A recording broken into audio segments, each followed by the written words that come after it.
and so everything's humming now. But yeah, I had both games up on my screen, and it felt like the Lightning had that game pretty much the whole way, and then they give up the tying goal, and then it's just like it just felt like everything shifted right after that happened, and like now it's like, yep, they've opened the door here, and this is going to bite them. That's just the way I felt about it. When the Bolts killed off that penalty and then right away scored after that point goal, I thought the game was over. Oh, that's the one thing that I've learned watching like hockey and basketball in these playoffs is that while basketball has all kinds of problems, the thing is that at the very least there's like a back and forth flow to it. Whereas in hockey, you're just in terror the whole time because like that goal could happen at a moment's notice, and then you don't know if you're going to get another one. Like the moment Montreal got up 2-0 yesterday against Vegas, I was like, "This is it. It's over." I just like stopped watching it because I had no hope. Whereas in basketball, you could be down 25 now, and you're just going to come back and win anyway. So who cares? Well, that's why I don't watch basketball until the fourth quarter. I'm like, look, why do I got to watch the first three? Oh yeah, oh absolutely. I mean that's the counterpoint, obviously, but it just it just really felt different, and that game it really felt like Vegas had it. I mean, Tampa had it the whole way, and then they let the Islanders tie it, or they let the Islanders get to 2-1, and it was like okay, and then once they let them score in the third period, and now the door was open, and Kucherov getting injured, which talk about karma, talk about you game the system, you scam this whole thing to steal this guy for the playoffs, and now when you need him to finish this team off and go to the Cup Finals, he gets hurt on a really innocuous check. I mean, like that was a weird injury. It looked like maybe he got his ribs bruised at the very least or something, because that's actually a common injury with that type of cross check, and it's a dirty play, and it's a type of play that people are complaining about needs to be eliminated, and that Mayfield needed to be penalized, and because he's not, then he goes right after Stamkos the next period, and of course he's the one who scores a game tying goal. So scumbag Mayfield is the hero of the game. Meanwhile, the best player, one of the best players in hockey, is out, which sucks. But then on the other hand, maybe he's just going to be back on long-term injured reserve, and they can bring him back for the next playoffs. I guess. But yeah, so it was kind of like karma there in that instance. But at the same time, this is what annoys me about the Islanders, other than just being a Rangers fan, is that they're absolute garbage to watch. I mean, if the finals winds up being the Islanders versus the Montreal Canadiens, it's going to be a snooze fest. It's going to be absolutely terrible and boring to watch. And it's going to Oh, be because of people like Scott Mayfield. absolutely. And my web camera is this weird thing that winks in and out of existence. So you probably can hear me, but not see me at the moment. Not that I'm that visually interesting to look at, but it was really, it was really interesting that happened. Oh, the one thing that blew my mind was the game ends, the Islanders win, and a few of their fans get a little rowdy and they start throwing stuff on the ice. And oh my God, NBC's broadcast team, they acted like they were watching a national tragedy. I mean, Yeah, Eddie Olczyk. Eddie Olczyk, I oh my, can't believe this. Well, Eddie Olczyk used to be a Ranger, so he actually won a cup with us. So I would expect no less from Eddie Olczyk. I like that too. It's kind of my thought was like, wow, Islander fans living up to being like the I don't know, the welfare fan base, spoken from someone who used to be on welfare, so don't nobody take offense. But yeah, listen, they're a dime store fan base for a dime store franchise. And by the way, I was at the Coliseum for Game 7 against the Bruins in the semifinals. All this horse shit about the old barn is the loudest building in the league. That is the biggest horse shit I've ever heard in my life. Nassau Coliseum is like a crowded bar. It's loud like a crowded bar. When MSG is packed, it sounds like an opposing army, just like a You're not going to get that at the Coliseum. The Coliseum says like 5 people are in your ear yelling at the bar because it's packed out, and they let like 20 people over the fire code, what the fire code allows. So they're like, it's noisy, but it's not. It pales in comparison to being in a major modern arena. And I can't stress enough how overrated the Coliseum is. I mean, it's not like, you know what? It's like the ECW arena versus Madison Square Garden. Like, anyone who would try to argue that, for all those crossover wrestling fans, I'm sure listening to this right now, it would be like arguing a small wrestling venue is as loud or louder as like WrestleMania at Madison Square Garden, or at like, Jerry Jones Stadium, or whatever the fuck they call it. Just not the same thing. It's noisy, but it's not the same noise, like, loudness level, volume level of a major arena. And Mike died. So welcome to my solo show, everybody. While we wait for Mike, the conspiracy theory debunker from Peabody, or as he calls it, Peabody, Massachusetts. 25 people are watching this shit right now. Thanks a lot, Mike.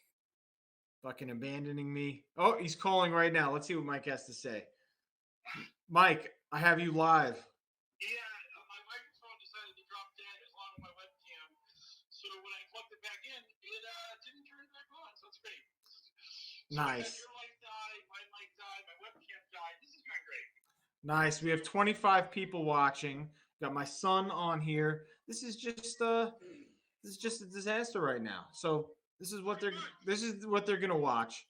Should I just go solo until you can find your way back on? If you want, I mean, that seems reasonable. I don't understand why my microphone isn't coming back on, because I've plugged it back into my computer, but Apps has decided that it does not want to acknowledge that my microphone exists. Who's watching this shit anyway? I see 25 people are watching. Who could possibly be watching this right now? I wish they would talk. It'd be great if you had comments. All right, there you go. I can hear you. I don't. How's my quality of my mic? Is it terrible? Because I don't even know what microphone Haps is acknowledging. No, your quality is good. Well, that's good. Now, at least 25 people watching have gotten us back. So yeah, Nassau Coliseum, overrated as hell. Oh, that much I would have always believed. I can't imagine. I mean, they went to Barclays for like a couple of years, and now they're going to get a different. You don't constantly leave someplace because it's good. You don't leave the same building over and over again because you're happy about it. You're happy to be there. I mean, they fled to Barclays for a reason, and they're getting a new stadium for a reason. Because Barclays never wanted them. Like, oh, we have to add this hockey franchise on top of it. Okay, well, we got like 600 seats that are impaired view. Good luck. Yeah. I remember that. I remember you talking about how Barclays for hockey was an absolute dumpster fire, and they made it for the Nets. They made it for the Nets and for concerts, and it's excellent for basketball and concerts. Which, by the way, I enjoy that. I had to, the Nets, who are now New York City's team. Meanwhile, I could have gotten tickets for the semifinals for like $30, really nice tickets, and had to pay $300 for my Knicks Hawks ticket. So yeah, way to go, Nets. You got 3 of the best players in the world, and you basically have to give away tickets. I think you dropped out again, my friend. Whatever you were doing before to have your mic on, I would just do that. You're back. This is hilarious. Every time I plug something new in to try to turn my webcam on, the response by my computer is to immediately kill my microphone. So I am this. You're going to have to use the theater of the mind to see me, apparently. Even though I've plugged my webcam directly into my computer, now finally, the web camera just will not turn on. This is really weird. Well, maybe we can get your friends over at QAnon to put in a video of you. Oh, there I live. Okay, great. Yeah. Apparently, you just have to hit refresh like 6 times on the microphone, and you can. Is that your mom's basement? Is QAnon? Yes, this is my mom's basement, as you can see. Basement. I would. I'd bring up the fish heads she put on my floor to feed me, but I ate them all already, so I don't even have that to show anyone. Yeah. We had that game happen, and then we had the Milwaukee Bucks, who I have always felt were grossly overrated in these playoffs, lose home court in game one to the grossly undervalued Atlanta Hawks. So you're not that much of a gambler the way I am. So there's 4 teams left in the NBA playoffs, as you well know. So what would you and the Hawks were the 4th rated team to win the NBA title. With only 4 teams left, what do you think the odds were for Atlanta to win the NBA title? Like how much? So if you paid like $1, how many dollars would you get in return if you bet Atlanta to win the championship? I would say you get 1,200. That's exactly right. It's 12 to 1 on Wow. Atlanta to win the I'm title. not even a gambler. But I mean, I just look at that you've only got 4 teams left, and you've got the Milwaukee, who were, let's not kid ourselves, a half inch away from being eliminated by Brooklyn in Game 7. If Durant just is that centimeter behind the line, game's over. They're out of here. He bought shoes his own size instead of the story of him wearing his shoes that are size too big, that he likes to have slippers on so that he doesn't have to tie them in case they come off in the middle of the game. Yeah, if he's wearing appropriately sized shoes, they're out. They're just out. And he didn't even seem bothered by it. He's like, oh, you know what? Let's just be happy. We have an entertaining product, and this is great for the league. And oh boy, I'm so happy to be a winner today. Everyone's a winner. Like, fuck you. You put together the three of the best players on planet Earth. There's no way that you should have lost anything in the playoffs. Like, that team was supposed to win. And I mean, they did have Harden playing reasonably well, even with the injury in Game 7. So I don't understand how he was so just at ease afterwards. But hey, I guess when you get gifted 2 championships from Golden State, it makes you a little bit. Oh, we have a disagreement in our chat. I there don't we give go. a fuck if you disagree. Listen, what happened to players being angry after they lose?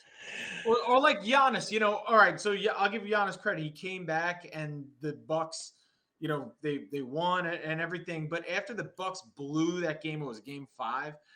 Giannis's quote is, "Wow, that's why Kevin Durant's the best player in the world." That's what you're fucking saying in the middle of a series? Like, say that shit at the end of the series. What happened to that Michael Jordan? I took that shit personally. Mentality. That's what I want to see. Not this, oh my God, this is so great for the game. Dude, be pissed that you lost. Like I said, that's Steph Curry gifted him 2 championships. So yeah, I mean, they got your Skip Bayless right now. I agree with what you're saying, but I mean that moment in the NBA where they got that giant television contract, this weird opening happened in the salary cap where the Warriors could add a max player. Durant becomes available. He decides to just go there, get his rings. I mean, it was ridiculous. It was a super team beyond measure. And if Durant doesn't blow his Achilles, they win 3 straight. They would have beaten Toronto, but he does get injured. So that Toronto wins that title. He's out for the year, so LeBron gets his title in LA with AD, and then they come back and Durant's on another super team. They get Harden. I mean, Durant and Kyrie by themselves just mauled the Bucks in Game 2. I mean, it was totally uncompetitive. Everyone's like, "Oh, Harden pulled the hammy. This is where the Bucks have to step up and steal a game in Brooklyn in order to get home court and have a chance at this thing." And they lost by like 700. I mean, Game 2 was pathetic. And now everyone's like, well, I guess the Nets are just going to win this whole thing and it's a done deal. And then Game 3, Kyrie twists his ankle. No, Game 3, the Bucks actually win. Game 4, Kyrie blows his ankle. And then it snowballs. And the next thing you know, the Nets are fighting with a one-legged Harden and Durant going 48 minutes every game. And it comes down to that shot being his foot being just on the line. So it's a 2 instead of a 3. And Milwaukee escapes with their lives against a severely hobbled Nets team. Joe Harris couldn't make a shot to save his life. I mean, they were a mess. The Nets were as bad as they could possibly be, and they almost won it anyways. So I just look at Milwaukee and I'm like, how are they rated so highly? How is everyone just saying, oh, they're going to beat Atlanta, no problem, no sweat? I saw Stephen A. Smith earlier today with his first take with Kellerman saying that if Atlanta goes to 6, he'll be blown away. He'll be blown away if Atlanta can take Milwaukee to 6. And I was just like, what makes Milwaukee so good in your mind? The only people they have Giannis and Middleton to score, and Holiday, if he can throw a ball into the ocean. Tonight he was great, but Middleton was, Holiday was terrible against Brooklyn offensively. And beyond them, who scores on that team? I mean, who is a scorer on that team, really? I'll be honest with you, at the beginning of the playoffs and again, I'm cheering for the Knicks. I felt like the Knicks, based on the regular season performances, matched up well against Atlanta. Obviously learned very different, although I'm starting to feel better about that loss, that most of the games were close. Now it's like actually making me feel a lot better that Atlanta's doing so well. So you know what, Atlanta, go on, win the championship so us Knicks fans can feel like we didn't do as bad.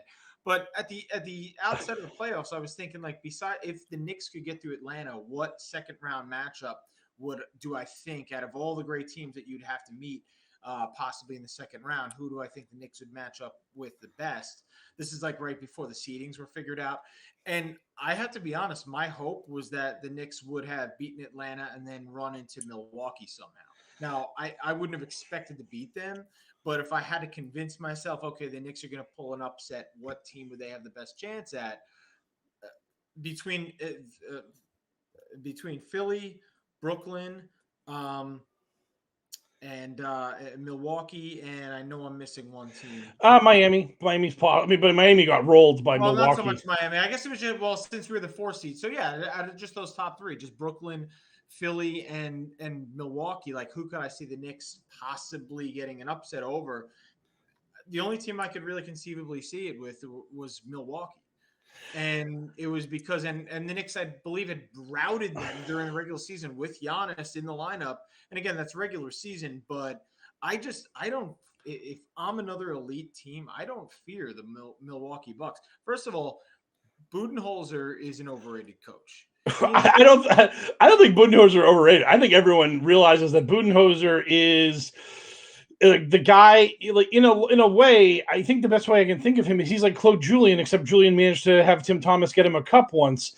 Budenholzer's the guy that takes your bad team and gets them to mediocrity or a little bit above mediocrity, but he's never going to get you over the hump. He's never going to win you a title unless everything breaks the right way for him.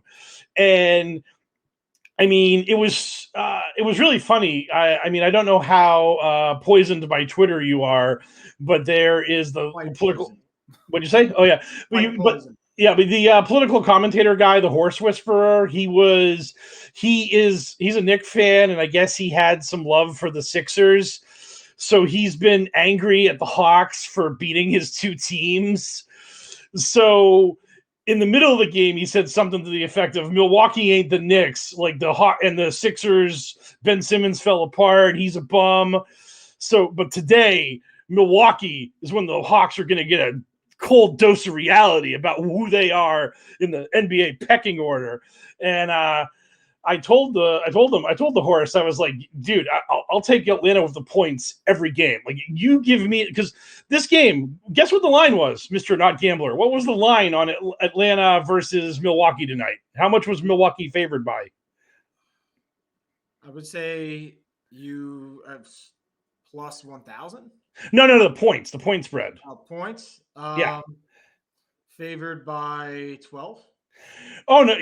Wow, no. They were favored by 8. Milwaukee was an 8-point favorite, and I thought that was egregious. I was just like, Milwaukee is really 8 points better than Atlanta.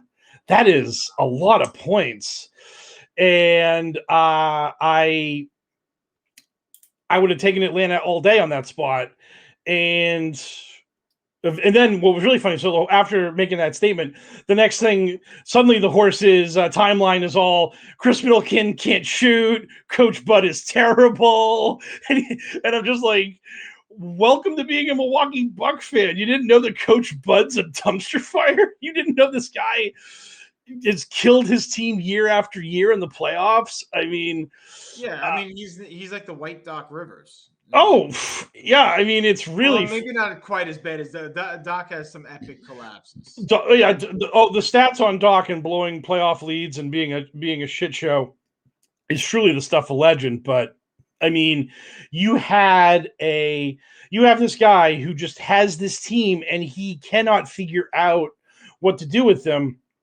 And Chris Middleton was ice cold, and with the game on the line, you draw up a play for him to shoot a three when he hasn't made a three in the entire game. Not that you have, and that's the problem with Milwaukee.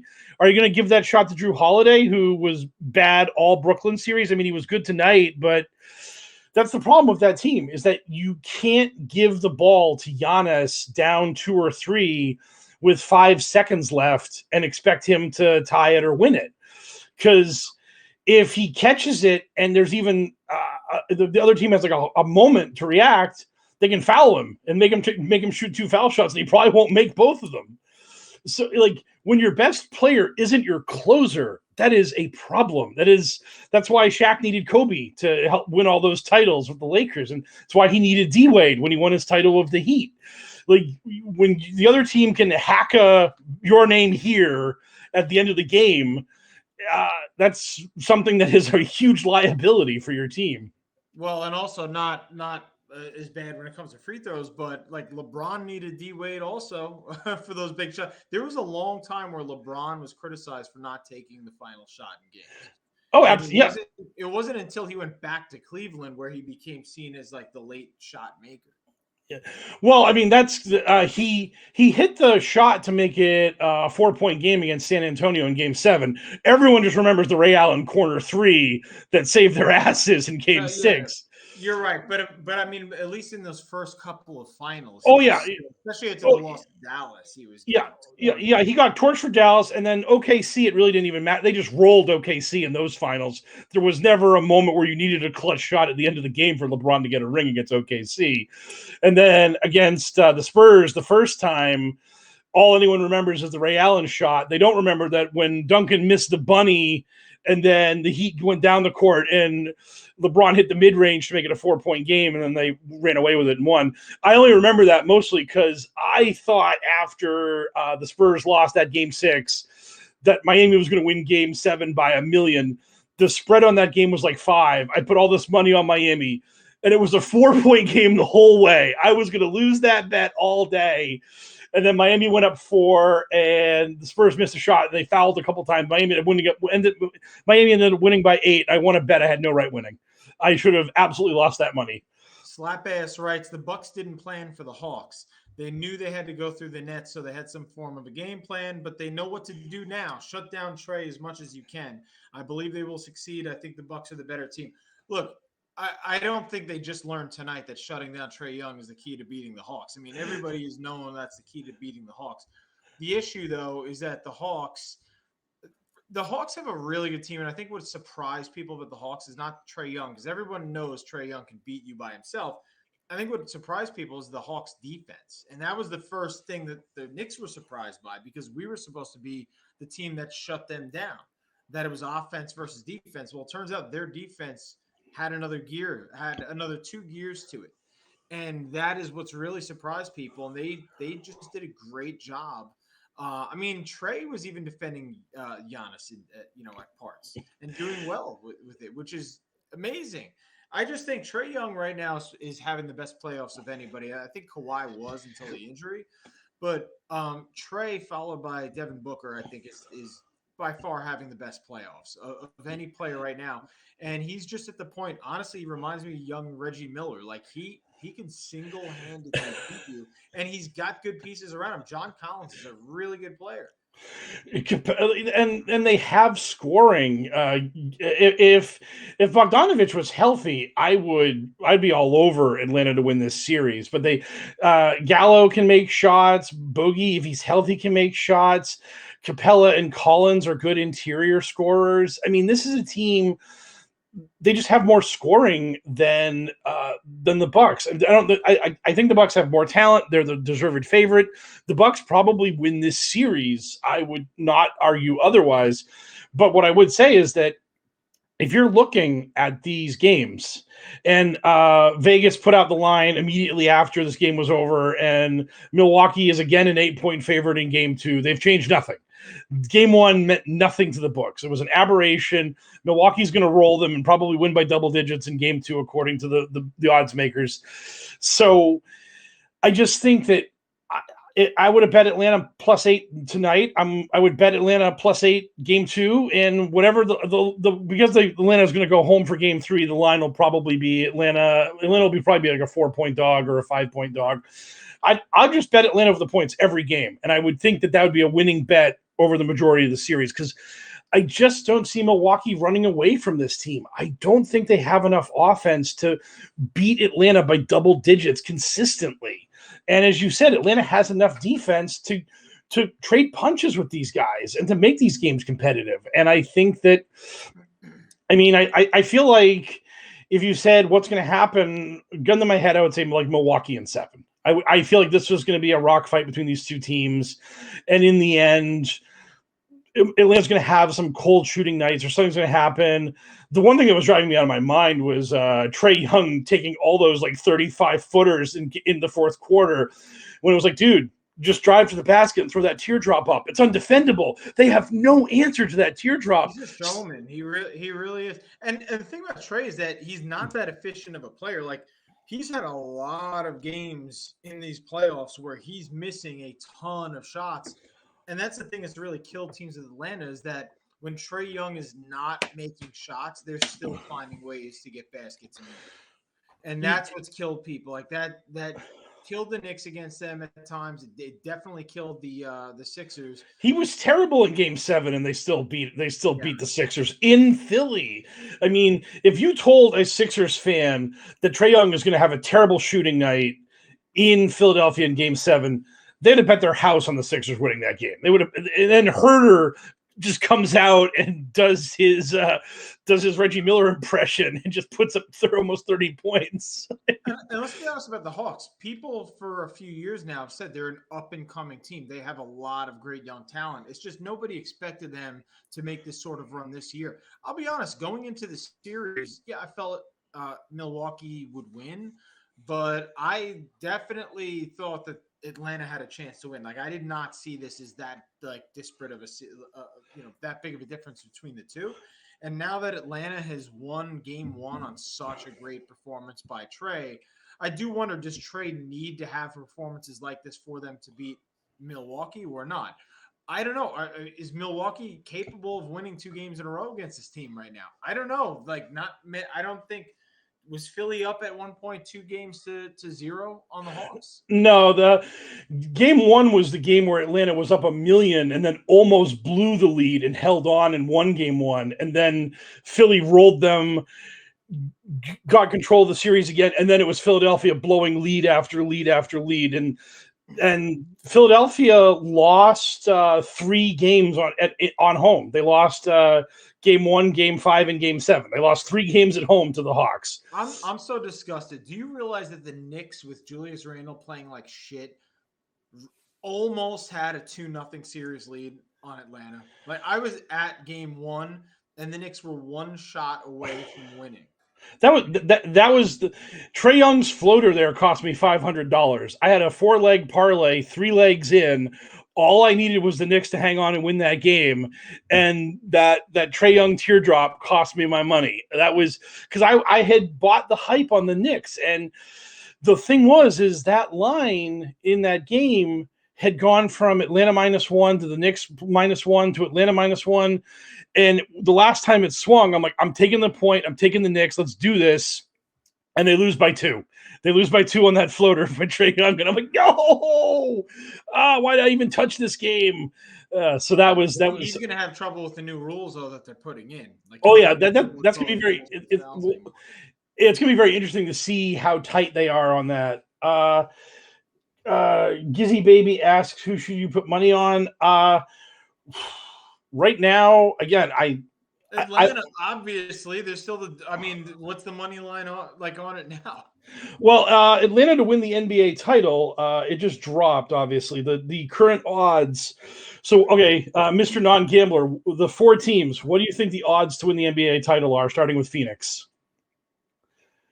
They're all right. So again, I'm not good with this. So what exactly I'm saying? Like they're.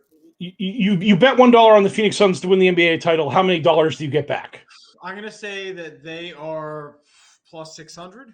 Oh no, the Phoenix Suns are even money. You're betting $1 to get $1 on Phoenix to win the title right now. Wow. So that surprised me because to me now that Kawhi is going to be out for Game 3 and Chris Paul is going to be in Game 3, and they were already beating the Clippers. Like they're shooing to make the finals now. Well, that's why it's even money because people think that they're a done deal. They're going to get it. So that's why they're even money. What do you think Milwaukee to win the title is?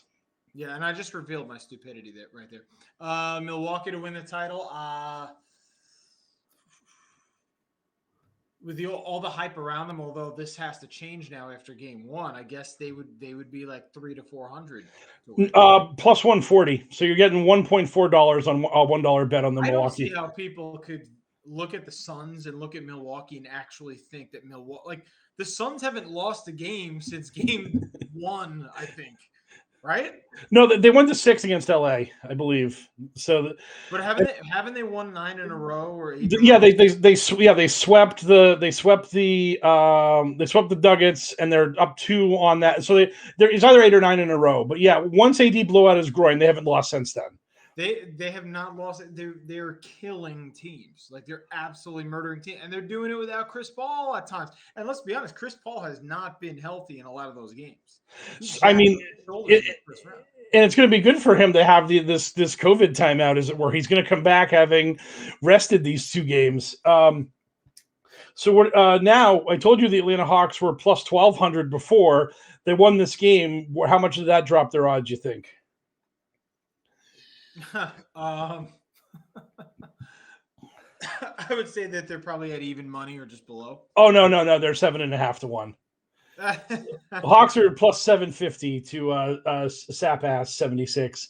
There you go. And finally, the Clippers. You might be right because you've been going way high on this. The despised Clippers now. How much do you think you're going to get if you bet $1 on the Clippers? How many dollars? Google this and look like a genius right now. You should, but I would say that if you bet $1, you'd win like 2,200. Nope, for 13 to 1 on the Clips. The Clippers are slightly worse than the Hawks were before they won Game 1. So I guess Vegas really thinks the Clippers are gonna get Kawhi back. I hope for Game 4 and then win 4 straight against the Suns. Who are these Bills fans that are coming in? We should just talk about the fucking Buffalo Sabres. Just to piss them off. Hey, I'm here. The Bills Mafia showing up and being angry at the Elvises on my shoulders is fine with me. I'll let you guys know. I almost bought a Stephon Diggs jersey this season, but when they came up so aggressively short against the Chiefs, that soured me on it. So I'm probably going with a Chase Young jersey for my next purchase, but because he's a beast, and also it's going to be a jersey that's going to be like a time capsule because they're probably not going to be the Washington football team after this year. They're probably going to get their real name next year. So buying a jersey that only had a 2-year shelf life is going to be like a piece of weird history, like the impending Cleveland baseball team that we're going to get next year. Zach Kaufman says, fellow VGK fan, do you think we can beat the Habs? I'll just answer for you. No, you're not beating. No, sorry. Marc-Andre Fleury fucking jinxed you. All right. And then your fucking coach puts Leonard in and yes, wins the game. Then he fucks up Fleury's confidence even worse. But thanks for firing Gerard Gallant because, now the Rangers got him. But no, you're not beating the Habs. We don't talk about the Sabres here. Well, they're not going to talk about him at Owen Power's house either because Jack got glass out, and then Owen Power, that was going to be the first overall pick in the NHL draft.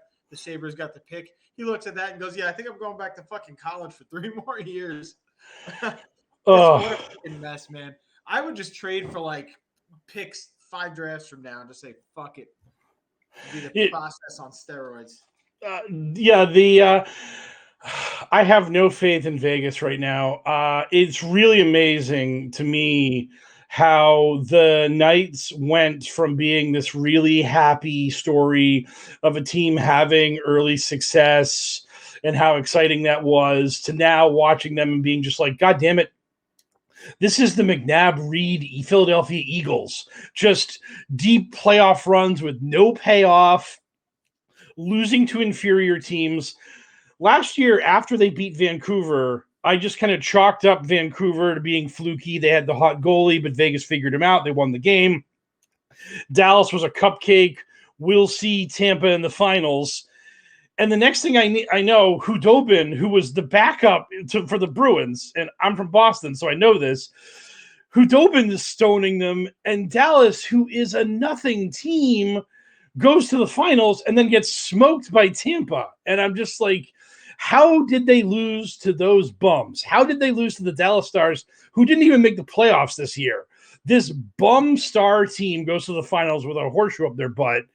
And then this year, the Knights get to the semifinals. They're playing a bad Canadian team. It's gonna be a cupcake. They're gonna play the Lightning in the finals. I think the same thing again, and now they're going to lose to this terrible. And I'm not saying terrible in the sense that Montreal's an actually bad team, but just talent for talent, Vegas is much better. And the odds in that series were so unbelievably stacked. I mean, you would have made so much money if you'd bet on Montreal in this series, because the lines makers looked at the two teams and were just like, Montreal is inferior. And when you lose to an inferior team, it's enraging. And this is going to be the second straight year in the semifinals that the Knights cough up a hairball, unless they pull off a miracle, which I have no faith in at all, given the way they played Game 5, where they just called out sick and let the Canadians get a 3-0 lead. And I wouldn't care if it was Fleury or Rayner in the pipes for that game.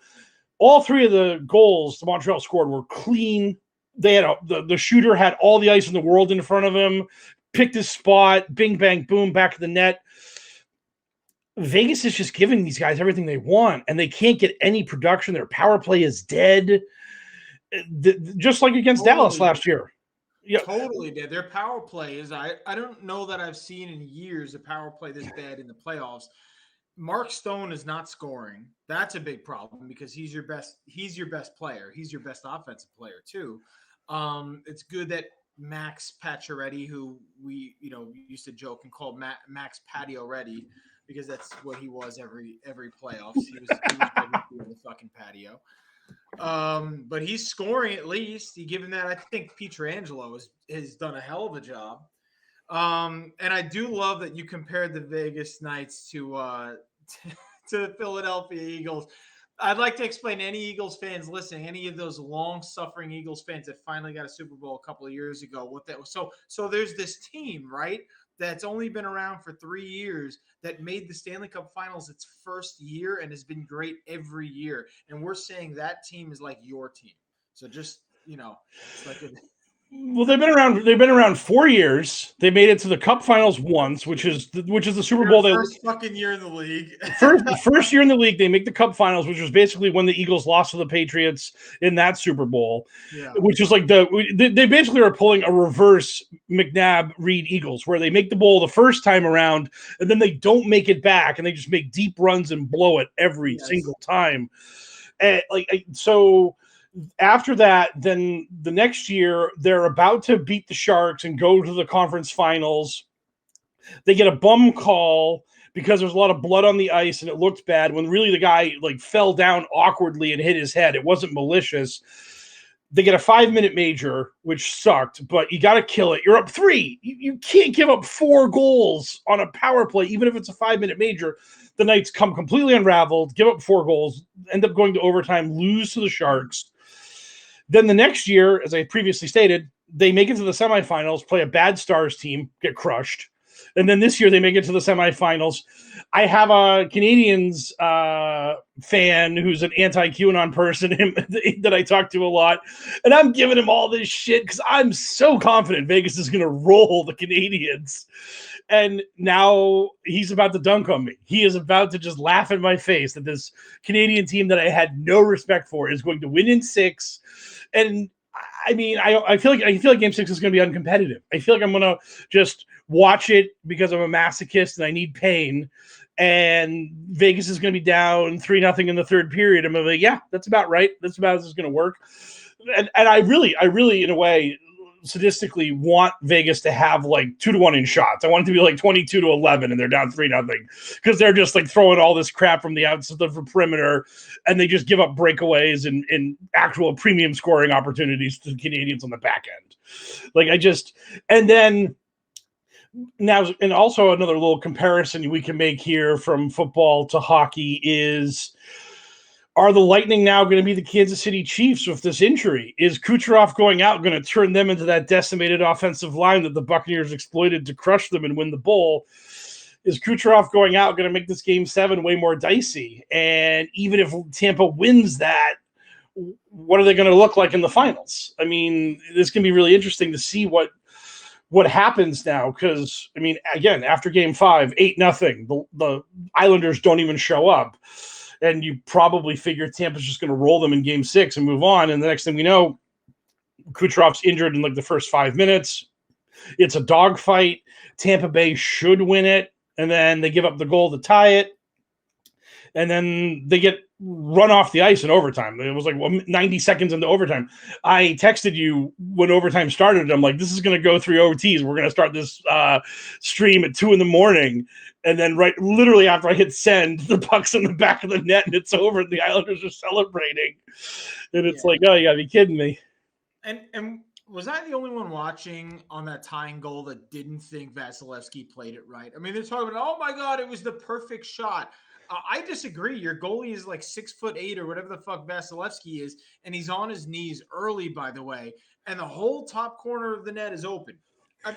What were the odds that a professional hockey player could hit that from 10 feet away? Like, I didn't think the odds on him scoring that goal were that bad, and I felt like Vasilevsky should have crowded the corner of the net and dared him to pick the corner rather than leave the whole top shelf open. I was really confused when they said that it was a great show, a crazy goal, and that Vasilevsky couldn't have played it any better. It felt like to me like Vasilevsky was one of those like cutouts you put in the net to train a kid how to shoot 1 hole, 2 hole, 3 hole, 4 hole, 5 hole. Like, I mean, it was just literally that corner of the net was open. Just get the puck in there. And he wasn't moving. He was stationary. He was just like, here's what I'm covering. Here's what's open. Fit the puck into the opening. And it was like that terrible bad angle shot that Marchand scored to win the last game the Bruins won in the postseason, where, they were like, that shot surprised him. It was a great snipe. And it was like, that's a real bad angle shot. The Varlamov has to make that save. You can't let a guy score from practically parallel to the goal line, throwing it at the net. The goaltender was frozen, and that kind of reminded me like Henrik Lundqvist earlier in his career had a problem with dropping to his knees like way too quickly, and a lot of the bad goals he would give up were in the same position. He had a lot of success from that, but he became a much better goaltender once he adjusted and became a little bit more active in challenging the shooter and kind of like daring them to deke him out and basically freeze him into whatever position. Vasilevsky bid on that way too early, and I think maybe thought he was cutting off, like presenting a really tough angle to the shooter. I didn't feel he presented a tough angle at all. Nope. And not even from that point, I would say like a minute leading up to that, especially with Barzal leading the play and everything, I felt the Islanders were absolutely buzzing and the Lightning were playing not to lose. And that was it. You could feel the momentum going to the Islanders, so I wasn't shocked. I thought maybe between periods that John Cooper would have the Lightning ready for overtime. Clearly they weren't. It was a bad goal led up by Vasilevsky. And usually he's a good big game player, but I guess there's a difference between playing during a pandemic in front of no fans versus like everybody's back in the building now. It's a Coliseum and it sounds like a crowded bar. I think the Lightning without Kucherov are still vastly superior to every team still in the playoffs, including Vegas. Like, look at who they have down the middle. They have Stamkos and Point down the middle. Point is quickly going to become, if he's not already, one of the 10 best centers in the league. And if someone says, wow, he's definitely one of those, like, there are a lot of great centers in this league right now. I don't think people, like, once you start listing him out, you go, oh my God, yeah. Like, Zibanejad is averaged 1.32 points per game the last 2 seasons when you weed out those 20 games where he's recovering from COVID. And I'd probably put him at number 15 or 16. Like, Point is a great play. He's going to be a Selke Trophy winner that scores 100 points in a season, which has only been done 3 times. Him and Barkov, I think. He is one of the best defensive centers in the league. He'll probably win the Conn Smythe if they win the cup. So the Islanders cannot match up with that depth down the middle. And then on the wing, like, you still have great players on the wing. You still have guys who can score. You also have Cirelli as your third center, Cirelli would be a good second center for any other team. Your defense, you have Hedman and McDonough. I don't know that the Islanders have 2 defensemen better than those 2. Maybe they have one, I don't know if someone wants to put like Pollock over McDonough. Personally, I wouldn't, but they don't have 2 defensemen better. They might not even have 3 defensemen better than McDonough, Sergachev, and Hedman. Clearly, their goalie is not as good as Vasilevsky. I don't see how Tampa should be regarded as like, oh, well, they're hobbled now that Kucherov's out. Like, that sucks, but they are a great team regardless. Like, it's not like football or basketball. And I'm sure we'll get into this when we start talking about like luck and things like that. But like, basketball is a sure thing in that if you have the best 3 players in the court, you're probably like the overwhelming odds are that you win the game. But that game is more impacted by injury and bad luck than it is by good luck. Because you could have a hot shooter and it still won't matter when you're up against the Brooklyn Nets when they're healthy. But if 2 of those Nets go down with injury, that team's not recovering. And unless Durant plays every minute of the game and scores 50 points. And then he'll be too tired for the next game. Hockey is not that way. Hockey is more impacted by luck at all levels, but it's less impacted by bad luck because theoretically, if you're a deep team, and we see this every year, you could lose a major player and still be okay. There are many examples of teams losing players and winning championships and doing other great things. The Bruins got absolutely nothing from the perfection line and got to a game 7 against the Blues because their fourth line just wouldn't stop scoring in that series. I mean, right. You just never know. You just never know how these things are going to shake out. By the way, Vasilevsky and Price are the 2 favorites ahead of Point for the Conn Smythe. Well, I definitely agree that the Canadians, if they win, it's going to be Price as the Conn Smythe winner. But I couldn't disagree more with whatever the odds are. Vasilevsky should not be the Conn Smythe winner. Honestly, up to this point, it should have been Kucherov or Point. But you look what Point's done now. Goals in 9 straight games. He's won. If he scores in Game 7, he ties the all-time record established by Reggie Leach. And he's up there with names like Mario Lemieux and Joe Sakic. Yeah. Claude Lemieux, by the way, a 1 or 2 time Conn Smythe winner. I mean, I think 1 time, but he's one of the all-time great playoff performers. I think that Braden Point he's shut down the other team. Like, you look at someone like Danault, right? Danault has shut down the opposition, but he's not scoring. Point is doing both. And it's just, especially if Kucherov's out and they still win, it's going to be on the play of Point. Yeah, right now you're getting 5-1 on Point to win the Conn Smythe, and you're only getting 3-1 on Vasilevsky. So you're basically hoping that if they get to the Cup Finals and they do play Montreal, that they win a bunch of games 4-3. And Vasilevsky's just giving up all kinds of softies and Point's like scoring a ton, and then you just cash in on the 5-1 value on Point. See, it's funny because people are joking about, the Islanders and Canadians in the finals be like 2 worst teams and they both suck and everything. I do feel that way about the Islanders. I feel that their work ethic carries them. but outside of Barzal and maybe Eberle, they're really not that talented of a team. And they're just well coached. With the Canadians, I don't think they're particularly well coached. I think that they have Stanley Cup winners and veterans up and down that lineup. They have Eric Stahl, they have Corey Perry. So they have guys who can stabilize that lineup. And Shea Weber, who's not won a cup, but again, he's a stabilizing. He's a great leader. He's their captain. You have Carey Price, who gives that team the confidence that they can win any game because when he's at his best, he's the best goalie in the league. Then they have great young players who are too young to know when to be scared. Guys like Cole Caulfield, Nick Suzuki, Kotkaniemi, who are two of those are centers.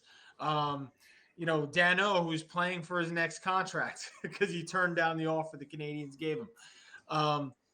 They have a team with the chip on their shoulder, and they do have talent on that team. It's just that the best talent is very young and not even close to what their ceiling is.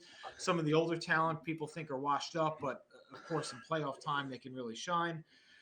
I see Montreal, especially with Price and Net playing the way he is. Like you've got vintage.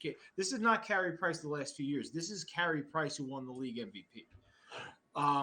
So that's not to be discounted. It's like when people used to say that about the Rangers. Oh, the Rangers don't have any stars. Well, yes, they fucking do. They have the third best player of his generation. You talk about Crosby and Ovechkin. The third best player of that generation is Lundqvist. Look at how dominant he was.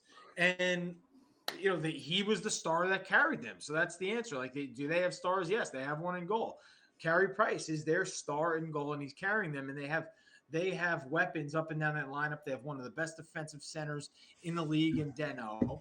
And they have two studs in Suzuki and Kotkaniemi holding it down at center. They have some decent scoring wins. Caulfield is a sniper. And look, Jeff Petrie is one of the best defensemen in the league all year. Like they don't have bad players. I don't see that same level of talent on the Islanders. I just don't. But I see a superior work ethic for sure. Oh, and everyone's going to tell you that Barry Trotz is the Bill Belichick of the ice. So I mean, he's amazing. He really is. I wish I could hate on him, but he's like a great guy and he's a great coach.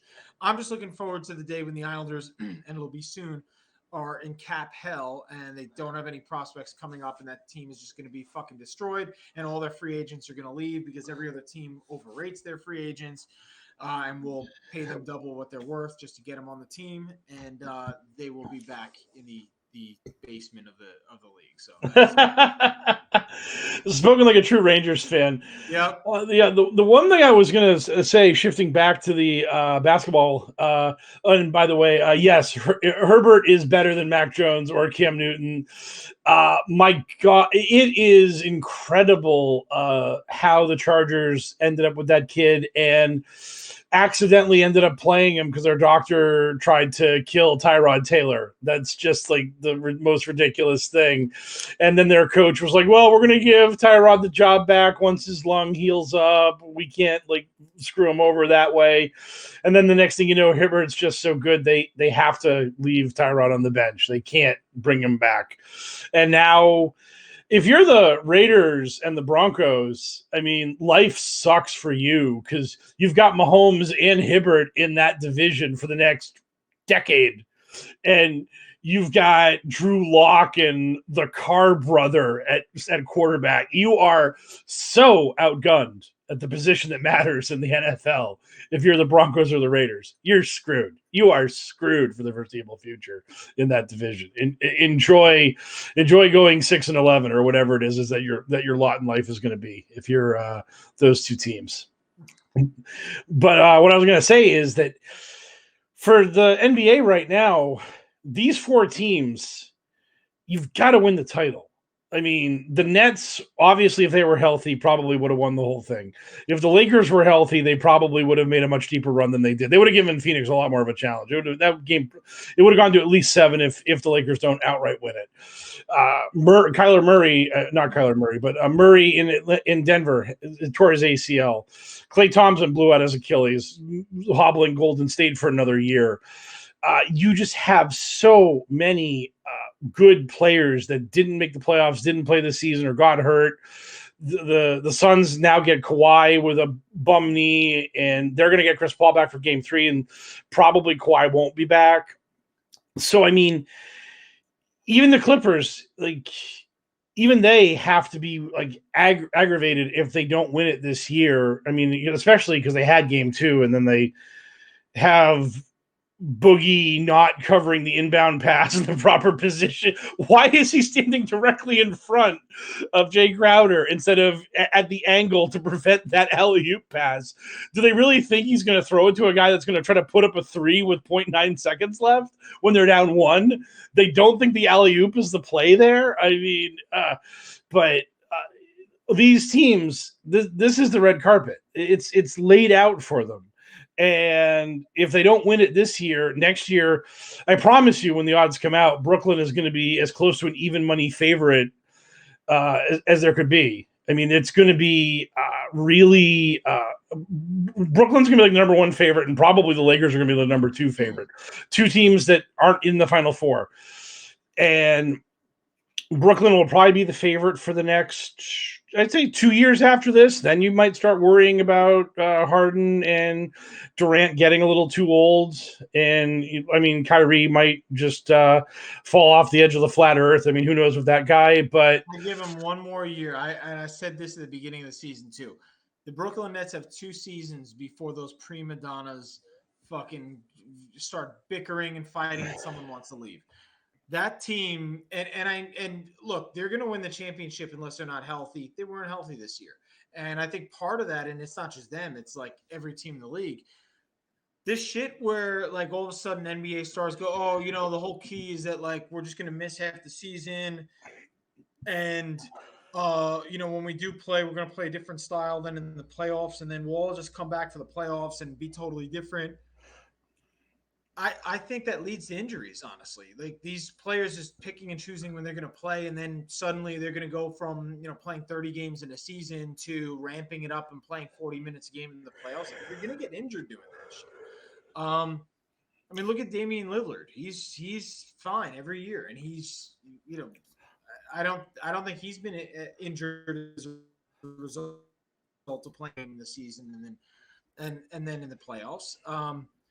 I'd like to see them go old school again and just like, you know, compete for 82 games and then get right into the playoffs and play 40 a game. But they've got too much rest during the season. I actually don't think that much rest is good.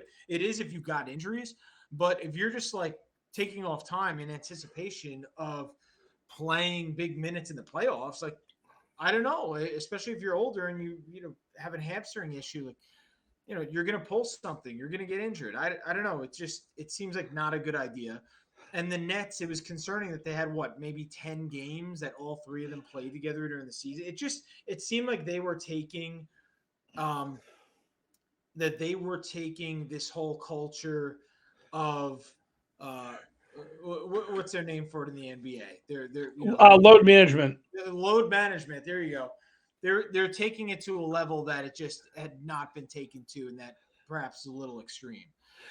Especially with a new coach, especially with the 3 of them. I mean, 2 of them have played together before, yeah, but I think next year I'd like to see the Nets. Well, actually, I wouldn't because I hate the Nets, but if I was a Nets fan, I'd like to see them play at least 50 games together during the season and hopefully be healthy. But if they don't get it done next year, I see one of those 3 getting out, and they still might win even with 2 of the 3. Yeah, I think that like next year Harden's going to be out of his mind because like next year is going to be like Harden's last best chance at a title, and if he doesn't get it, he's going to be this year as Charles Barkley, who was the supreme talent that just never got a ring. So I mean, he's going to be like just out of control. So I really feel like for his sake, they got to keep it together and they got to keep everything under wraps, and they got to work together to get this thing done and get the W. But right now, I mean, I don't care how flawed I feel like Milwaukee is. I don't care how bad Coach Bud is at coaching this team. I don't care that Atlanta's like 2 or 3 years ahead of schedule. I don't care that no one had any faith in the Suns going into this season. And I don't really care that the Clippers have their injury problems. You got to win it now. Like I mean, the Suns might be good for a while, but that the West is going to be so deep and competitive. And if the Lakers swing that deal for Kyle Lowry, I mean, this is your chance. And you gotta win it, and the teams that don't are going to be very disappointed afterwards. And This is Milwaukee's last chance to ever win because they're not going to get any better. They're not going to get a big free agent. They're not going to be able to make a trade. They don't have the assets to make a trade for another big player. Like, this is it for them. Giannis isn't getting any better. Like, this is his ceiling, right? And what other year are they going to have where it's like this playoffs has been the war of attrition? You're not really finding out who the best team is. You're finding out who the team that lasted the longest is. I would love to see next year healthy Brooklyn, healthy Clippers, healthy Lakers, like all these big, all-star laden teams healthy at once, and then let's see who the best is. But we didn't get that this year. And so, the Suns, I do think, will be competing for years to come because they have young talent that is not at their ceiling yet. And you could say the Clippers will if Kawhi doesn't opt out and go to the Knicks. My little pipe dream. Although cross your fingers. I mean, just think if Luka and the Mavericks had their heads on right for Game 3 in Dallas, and they just win that game, put the Clippers down 3-0 in the first round, that team is either watching Kawhi leave for Miami or New York, or they're trading Paul George in a panic. I mean, that team was so close to being blown up, and now they were one defended alley-oop inbounds play away from being stealing home court in the West Finals. I was rooting for Dallas so hard in that series because I wanted LA to suffer as embarrassing of a loss as possible so that Kawhi would be like, you know what? My Uncle Dennis lives in Jersey. I'll sign with the Knicks. That's what I was hoping for out of that. Unfortunately, the Clippers now have hope. You and every Oklahoma City fan were rooting so hard for the Clippers to be blown up so that OKC would have like 10 lottery picks in the next decade. I mean, I was rooting for Dallas to not make the playoffs so that the Knicks would get a lottery pick. But once they made it, I was like, all right, beat the living shit out of the Clippers once they made the second round. But yeah, I mean, the Clippers, as long as they have both Paul George and Kawhi, are going to have opportunities. But this is it for Milwaukee. Oh, 100%. I mean, yeah, this is their. I think they'll have opportunities, by the way. And one weird thing that I'll point out, though, the last time Phoenix was in the NBA Finals was 1993. The team in the NHL who won the Stanley Cup that year was Montreal Canadiens. Yeah, and they won after defeating the New York Islanders in the conference finals. So a little weirdness. I wish we didn't have the crazy playoff format that we had this year in hockey, because I mean, this is like one of those things where it's like the Giants could play the Cowboys in the Super Bowl. I mean, the way they set it up. I mean, it was a really weird format, so it was really wacky, and that they could play the Islanders in the finals this time around because of the way it was set up. But so it's. Yeah, this Final Four in the NBA is something that we haven't seen in a long time, and we're not going to see in a long time again, unless another crazy injury bug strikes and takes out a bunch of talented teams like this. And as we had talked about luck before, so what would your ratings, to wrap up our little chat here this evening, what would your ratings for like the most luck-based major American sport to the least luck-based major American sport? What's like the sport that has the most luck involved in it, you feel like? Well, I think right now a lot of the smart hockey fans would love to say hockey. Like, I have friends who are like, "Oh, this game makes no fucking sense" and stuff. First thing that you have to lead with is number of games it takes to win in the playoffs. So based on that alone, I'd have to say the NFL is the luckiest league, because so much has to go right at once, strategically, injury, health-wise, everything. Like, there's so many choke points at which things could go south for a team, and you only have to win one game. And I mean, look, our respective teams in the NFL, the Patriots and Giants, are a good example of how luck is impacted in the NFL. And a number of teams that have made the year the Cardinals made the finals, I think, were the Super Bowl, which is the year, I think '09, year after the Giants. I think that was Steelers and Cardinals in Yep, you're right. and the Cardinals, I think, were like a 7 or 8 win team or some crazy shit. 9-7. They were 9. They were. What always makes me laugh is they were 9-7, and going into that bowl against the Steelers, everyone in America was pulling their hair out, being like, "Oh, the regular season doesn't matter anymore. Oh, it's a travesty if they win this whole thing." And then a few years later, when the Giants won the rematch against the Patriots, the Giants were a 9-7 team, and no one said shit about it. No Right. one brought up that the Giants were 9-7, and that Yeah. oh no, the regular season's a fraud now. Like Because at the no point while watching either of those Super Bowls where the Giants won did I think that the Giants were the superior team.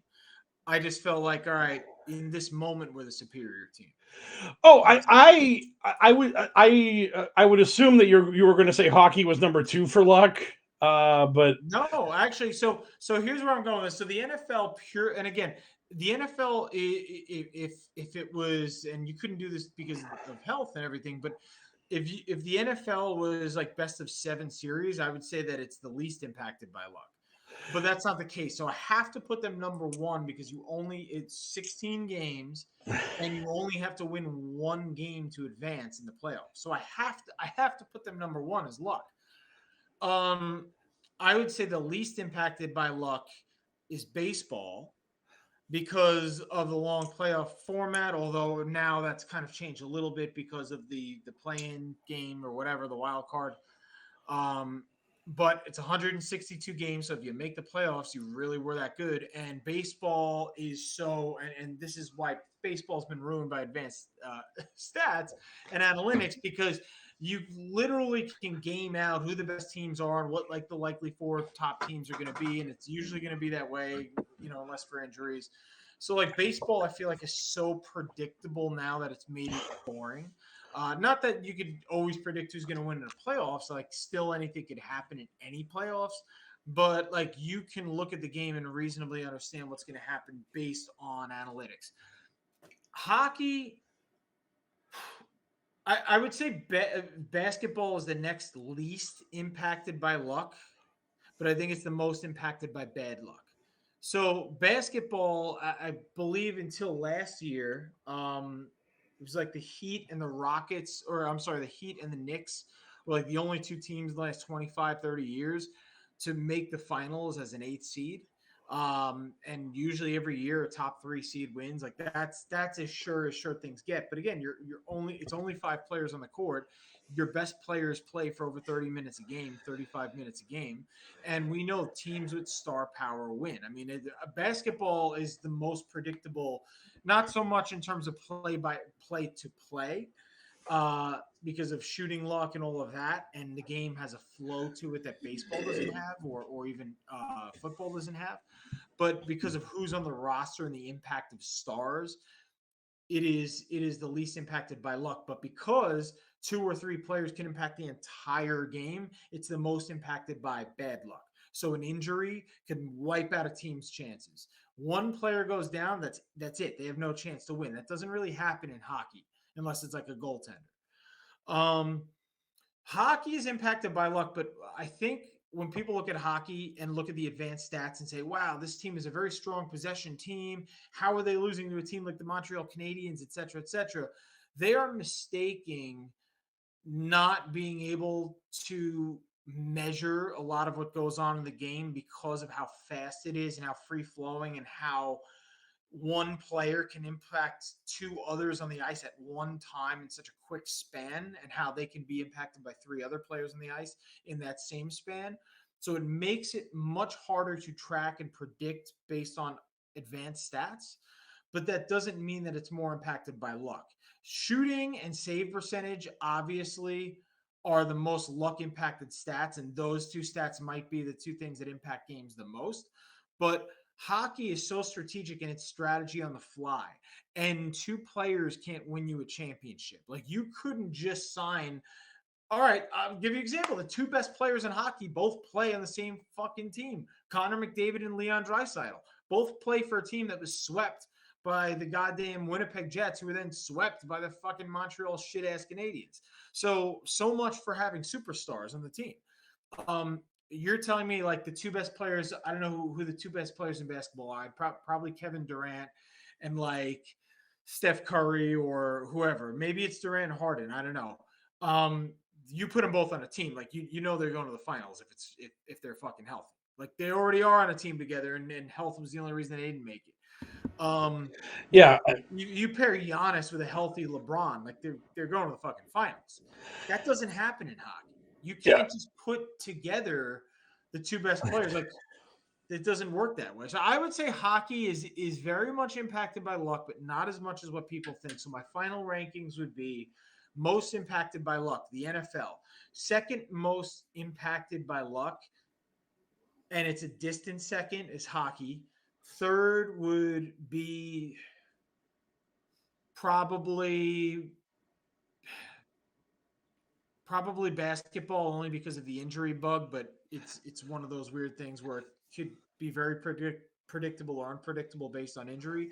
And then baseball. So those would be my four. It's really funny because we're close. Because I think one hockey, mostly just because I think there's just so much like the puck luck thing where you interface with the puck with a stick. Every the other sports, I mean, I know you swing the bat to hit the ball, but all the other sports, most of the time when you're handling the ball, it's with your actual hand. In all the other sports, there's no such thing as quote unquote losing an edge in any other sport. You never hear, oh, LeBron lost an edge and he crashes to the ground. I mean, your shoes and your shoes or your skates in hockey can betray you. The stick can betray you. The puck is not a round thing that bounces predictably. The surface can be bad. There's just so many things that a hot goalie can screw you over. There's just so many weird things that can happen in hockey. And then the proverbial guy shoots the puck from the blue line and it hits two skates and a stick and goes in and you lose. Like all of that kind of stuff is why I think hockey's number one. And then everything you said about football is why it's number two, because it's a one-game playoff format. If you turn the ball over 3 times in a game against a bad team, now you lose when you shouldn't have lost. And I mean, I tell everybody this, that the 0-1 Rams and the 0-1 Patriots, if they played a 4 out of 7, the 0-1 Rams would win every single time. And then you flip it, and the 0-7 Patriots and the 0-7 Giants, if they played 4 out of 7, the 0-7 Patriots win every time. But you play one game, and we get that ring against the greatest show on turf that we didn't deserve. And then smash cut to 6 years later, we lose the perfect season when we probably should have had it. I mean, it's just, but that someone brought it up, like every game Tom Brady's ever played in the playoffs has been a game 7. Like you've got to get it right in those games, and that's what makes hockey and football so much more luck based than the other two sports. And I think baseball is a little more luck based than basketball, just because of pitchers, and just because if like Madison Bumgarner loses his mind one year, he just carries the Giants to a title. And you just can't see stuff like that coming, where like a guy figures it out. David Price had been a choking bum his whole life, and then he just wakes up one season, tells Chris Sale to sit down and relax. I got this, bud, and just carries the Red Sox to a championship, and then goes back to being a choking dog again. I mean, but you hot pitchers, just a team randomly getting cold in a couple games hitting, or a couple guys just hitting the cover off the ball that you don't expect. Whereas, I mean, the Cardinals won the World Series one year, and they were like an 88 win team or an 86 win team, and they got into the wild card, got lucky. They played the Tigers in the World Series, and the Tigers committed like 7 errors in 2 games. They just kind of puked on their shoes. Billy Beane said it, that like you play this really long season and then you get into the playoffs and it's a crapshoot. You just got to hope for the best in those playoffs, and whatever happens. Basketball, you can get injuries and that can screw you over. But if there's no injuries, there's like no intrigue to basketball in a lot of ways. If there's 2 teams loaded with talent, they're going to meet in the finals. One of them is going to win. If there's one team with way more talent than everybody else, they're going to go to the finals. They're going to win the whole thing. I mean, that was the problem with Golden State. Like, literally, those 3 years after Durant signed with Golden State, before the season, I had asked you, like, how much money would you have to bet to win money? Here. Before the season, those 3 years, you had to bet more than $1 to win $1 back on Golden State. Like the Vegas was telling you can take the other 31 teams. We'll take Golden State. We don't even worry about this shit. This team is loaded. They're going to win everything. You had to bet $160 to win $100 on Golden State the second year that Durant was there. They went back to back.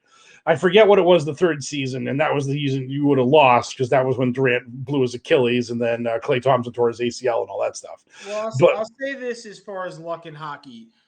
It's for a sport that does involve so many different things that could go right or wrong.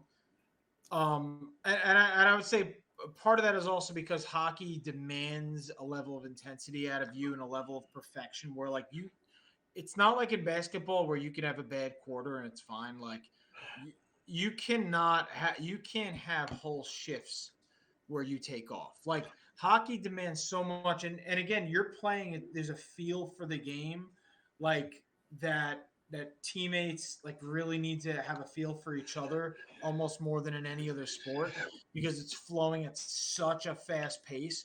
So the team culture that's built and the camaraderie that's built and the trust in who else is out there in the ice with you and knowing that your line mates so well and knowing your coach so well, when to look over at the bench, when you need to come off, etc., is so important, and it takes time to build that and takes time to put together. That's why it's very rare to just put together a team for one season that wins and then you never see them again. Like usually championship teams in hockey are a product of years of being together, and then you add pieces at the deadline.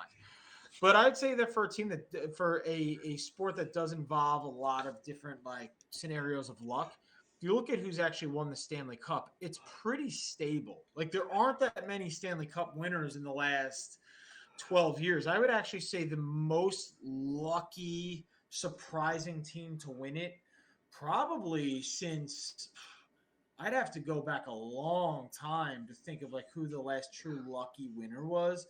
But the St. Louis Blues 2 years ago or 3 years ago, because they weren't even in, they were one of the worst teams in the league before the All-Star break and then went on a fucking tear when they had a coaching change. And they were a good team. Not that they weren't a good team. They actually were a really, really good team, but they definitely came out of nowhere to win. But besides them, all right, last year, the Lightning, everybody expected them to win. The year before that, Washington Capitals, in contention every year. And then they added Justin Williams as one of the best player performers of all time. Like it's no shock that they won. Some of the finalists have been surprising, but before then, okay, the Blues were surprising. Before the Blues, you had the Penguins 2 years in a row. Prior to the Penguins, you had this run where it was like every other year. It was either the Hawks or the Kings for like 5 straight years. It was one of the two teams winning.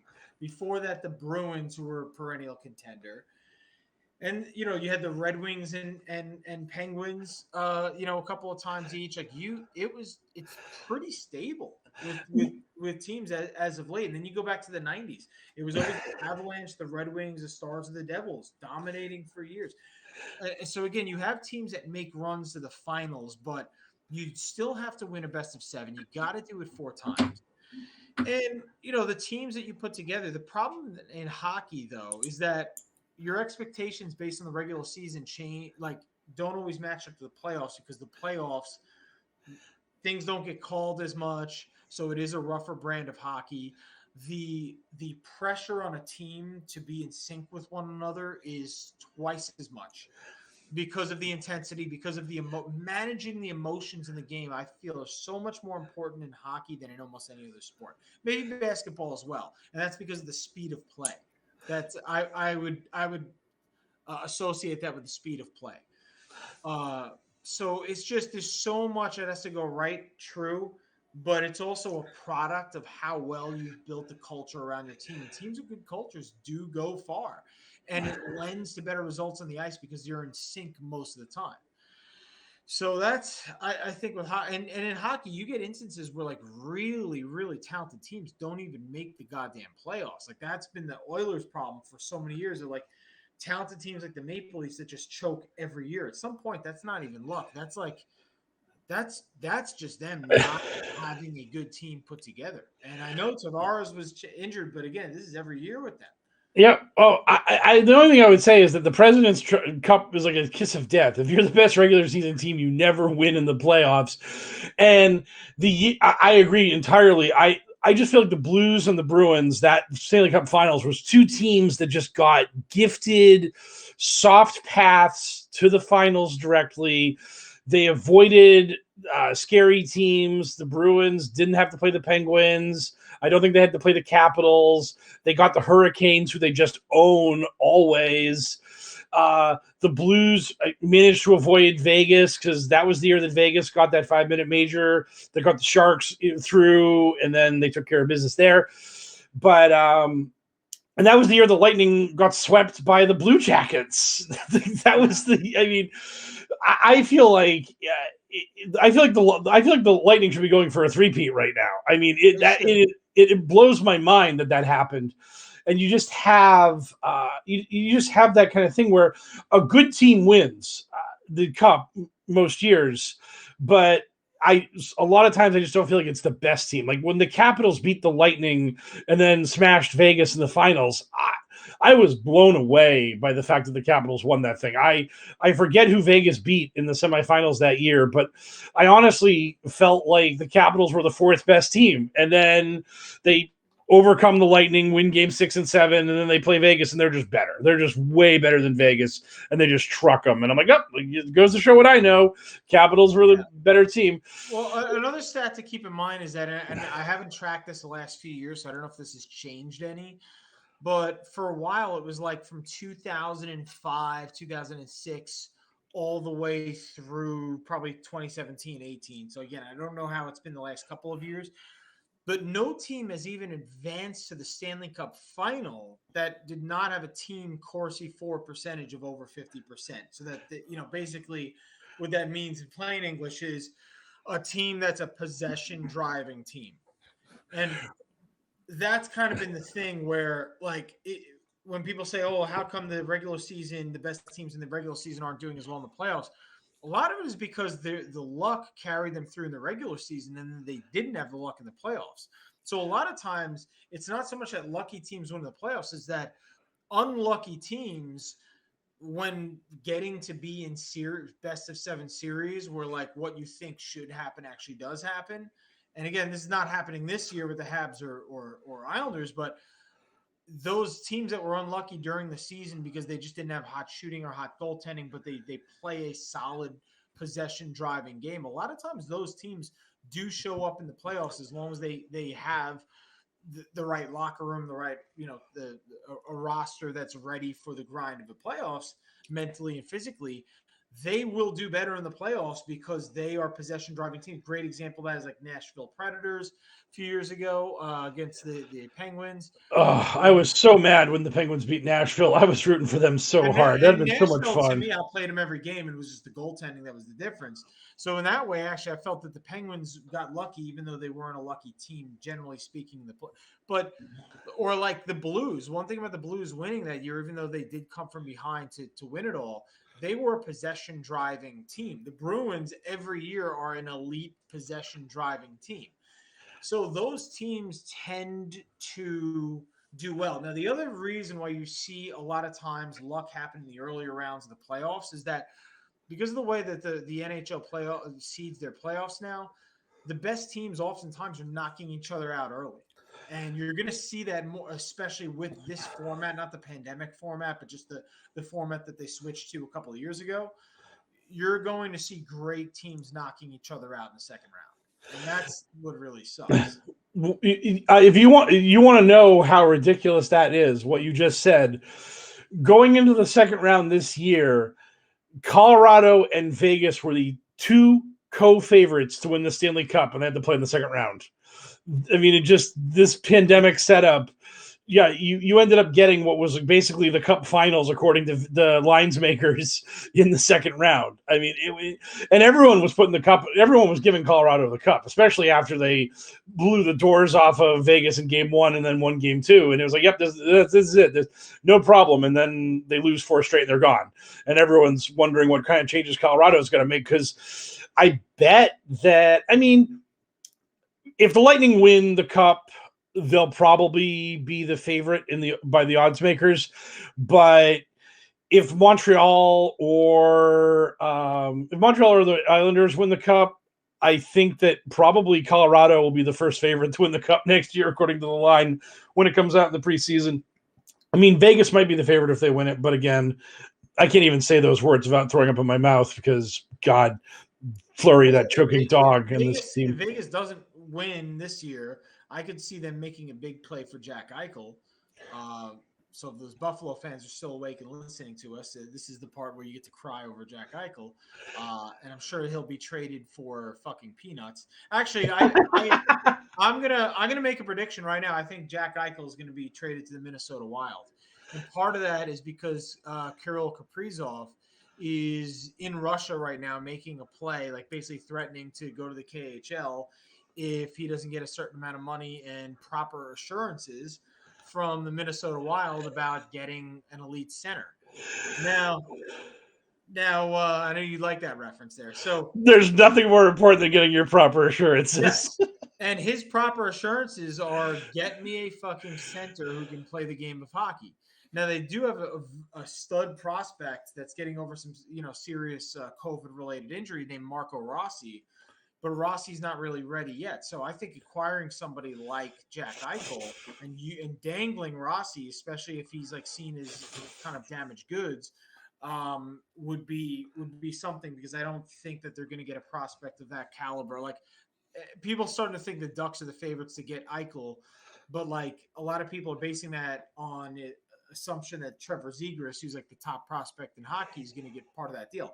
There's no fucking way on planet Earth that they're going to include Zegras in a deal like that. Just like the Rangers wouldn't include Lafreniere or even Kakko in that deal. They don't have to. Like, quite honestly, Jack Eichel is not going to command a trade package like that, but he will command a top prospect. And I could see Minnesota including Rossi in that to get a stud center. The other team that I could see landing him, but they don't quite have the pieces to do it, are the Columbus Blue Jackets, because Buffalo would like nothing more than to fuck Jack Eichel to send him to a worse situation that they're in. Yeah, probably the second worst situation. Like, yeah, here you go, good, banish you to fucking Columbus, Ohio, and you can't say shit because you're not a UFA for another 5 years. But and then on the other hand, Columbus needs star attractions. They need big time players to keep the train rolling there, and they also need a big time center to keep Patrick Laine staying. So there's, that's a couple of things. I don't see the Rangers making the deal for Eichel at this point because we have a star center in Zibanejad. We don't need another 90-point center who doesn't play defense. What we need is somebody who can play defense. So I could see them going short term with a guy like Nazem Kadri, taking a flyer on him. I could even see the Rangers trading Ryan Strome, who's a very good offensive center with a year left on a very reasonable contract, to Minnesota if they don't pull the trigger on Eichel. I could see the LA Kings doing it, but they're not going to give Quentin Byfield, who's another top prospect. It's just, I don't see the Kings or Rangers wanting to give up much. They have a lot of good defensive prospects, something Buffalo certainly would not need now or even after Owen Power is drafted. So they're going to need a big-time center coming back, and I think that if Minnesota puts Rossi into that deal and they include a lot of picks, that I think they have a top 10 pick this year they can include, I think that pretty much seals the deal. I think Buffalo would have to do a deal like that. And that would be not bad because, I mean, Minnesota almost beat Vegas. They took them to a game 7. So Minnesota is not – they're not this dumpster fire like the Blue Jackets or the Ducks who – when was the last time the Ducks made the playoffs? My God. I mean, I basically remember when they changed their name from the Mighty Ducks to the Ducks, won the cup, and then, as far as I can recall, they basically fell off a cliff like right after that. Like, no, they were good for another 5 years. Like, they were always a top contending team. But as soon as Corey Perry and Ryan Getzlaf went into the shitter, or Corey Perry now has become one of these overachieving vets that's on the Canadians, but not a star player anymore. As soon as Getzlaf and Perry went into the shitter, that was it for that team. Yeah. Of course, they lost Niedermeyer and Solani to retirement, so that hurt them too. But but the Ducks have a great farm system. I say the Ducks fucked themselves worse than anyone in that Vegas expansion draft, which is the last thing I want to rant on because, I cannot stand the rear view mirror Monday morning quarterbacking of people in hockey. Oh, the Seattle expansion draft. These teams are going to wise up now because, clearly last time a contender was handed to Vegas and all this stuff is like, they seem to be blaming the expansion draft rules for why Vegas wound up with this great team.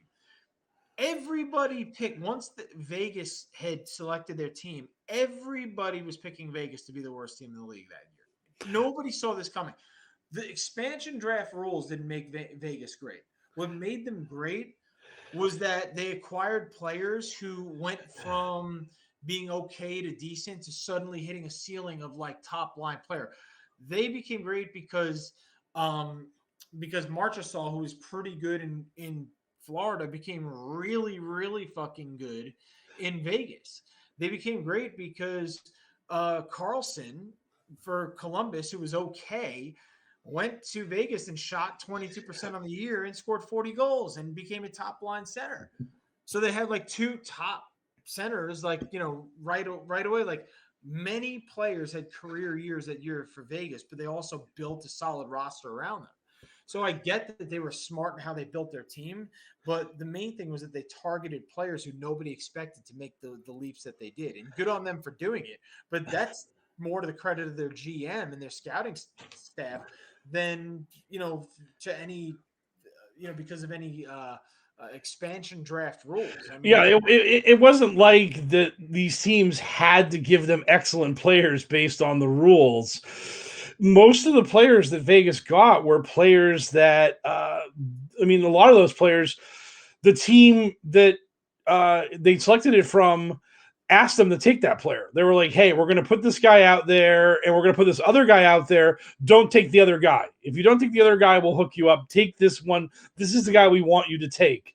Yeah, and Vegas received assets for picking Marc-Andre Fleury, William Karlsson, and Jonathan Marchessault. They're three best players outside of Stone. They're three best players that they didn't have to trade for after year one. So that is amazing. And then they use those assets to acquire Mark Stone and Max Pacioretty. Like that is insanely good GMing. I mean, that's probably the best GM job I've ever seen done in hockey. Like it's unreal what they were able to do. And I don't see Seattle replicating that. And if you want to blame, like, look, now, even if Vegas would have sucked, they did a great job with the expansion draft because they built up an incredible amount of assets. Well, that's not because of the expansion rules. That is because the cap has been flat for like 4 or 5 years now. So, like, blame the NHL for putting these teams in a scenario where like half the league is like a crack whore, begging to suck your dick for fucking crack. They need to create fucking cap space. Oh, well, you like literally, dude. Have you seen this? Like the reporting in hockey right now is that teams have sticker shock from the assets that Ron Francis, GM of the Kraken, is demanding in return to take these shitty overpaid players to create cap space.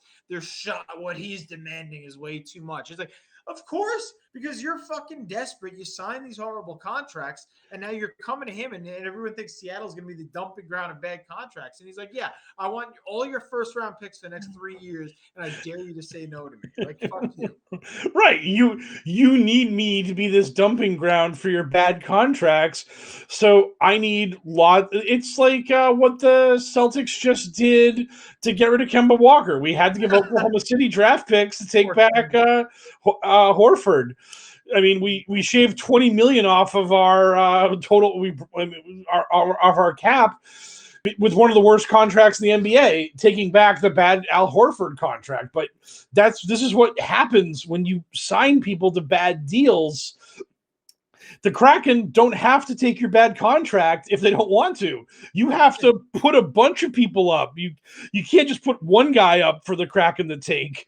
So if you really want them to take your bad contract, you have to make it worth their while. So it'll be very interesting to see how that goes. I mean, between the whole sticker shock thing and being traumatized, you're going to create another Golden Knights. I mean, there's going to be the Kraken are going to be the weirdest thing based on how all the other GMs are going to be freaking out about them. Well, the salary cap strategy is interesting in the NHL. Like the Rangers currently have the most buyouts in hockey. Like they have the most dead contracts in hockey, and a lot of them are expiring this year.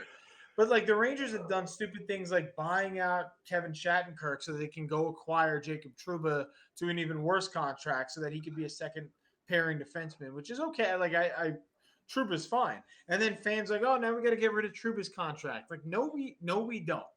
And like this is where I'm like sometimes keeping your bad contract is the best move because it's like, okay, depending on where your team is at, like rebuilding teams shouldn't be buying out players. Like just let them suck on your team for however many years you need, before you can get rid of their contract. Like the Rangers should have done with Dan Girardi. Like we were rebuilding, you didn't get anything for him. You bought him out and you're paying him extra. Like, why did you need that cap space? He wound up retiring anyway. Like, what were you going to spend that space for? So teams approaching the Kraken have to think about this. If you have a $7 million albatross that you need to get rid of, and the price is 2 first-round picks, is $7 million in UFA money worth 2 first-round picks?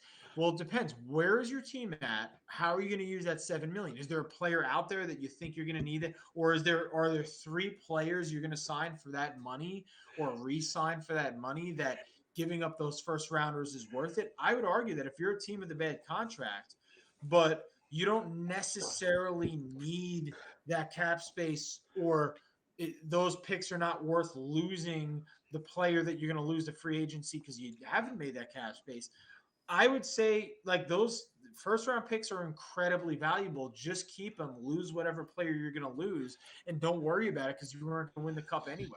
Like, so just be honest with yourself. Whereas a team like the Islanders might actually want to look into doing something like that because they are in contract hell and they don't have a lot of great assets on their team anyway. Those first round picks aren't going to be super valuable if you're just looking at, all right, we're trying to win a cup over the next 2 years. So you know what? Like trade your good young assets then to create that space and go re-sign Cal Clutterbuck or go re-sign a couple of your free agents. In fact, Cizikas and Clutterbuck are both free agents. And I think Matt Martin is too. So like it really depends on what they want to do. For the Kraken, this is their hard bargain. They're going to start out at this number. I'm sure they'll come down on that price at some point. But yeah, it's going to cost money to dump off your bad contracts, and especially when there's a feeding frenzy and teams are afraid of being stuck in a contract. Like the Kraken and Ron Francis are going to play up that fear and hope that you're going to make a bad move. If I was Buffalo, I would look to be the dumping ground of bad contracts. Everyone keeps talking about, oh my God, the Buffalo Sabres, they need to get rid of like the Kyle Okposo contract or this guy. Why? Who are they signing? They're gonna trade their $10 million player. Who are they signing that they need this cap space for? Eat some fucking contracts. Yeah, you become the dumping ground. You become the Seattle Kraken. Just take some draft picks, become like the Philadelphia 76ers of the NHL and trust the process.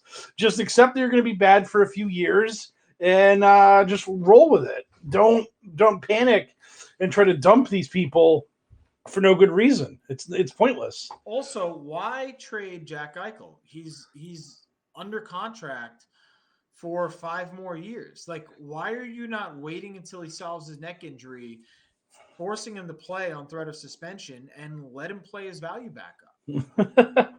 I don't get, like, sometimes it really is better to trade a player right away, but I think that's true when a player is 1 or 2 years away from free agency. He's 5 years away from free agency.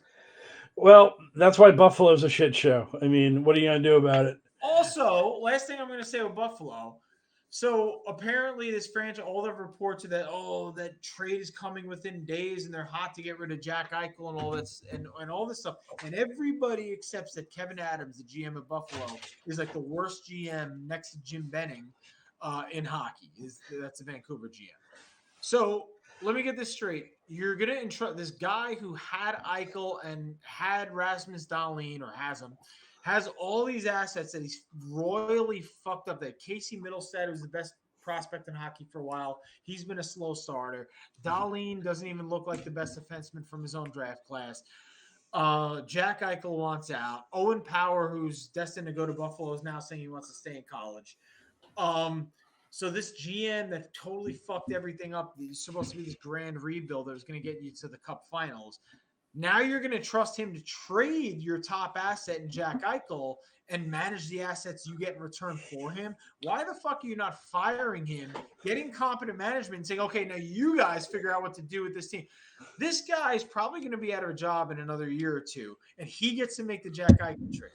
That's what's amazing to me. Like, this is why I used to say with the Islanders, why Garth Snow should have traded the fucking shit out of Jonathan Tavares, because I'm sorry, I have that backwards. I was saying that he was right for not trading Tavares, because why would he trade Tavares for assets that he's not going to be around and employed to use? Of course, he's going to go and see if he can sign him.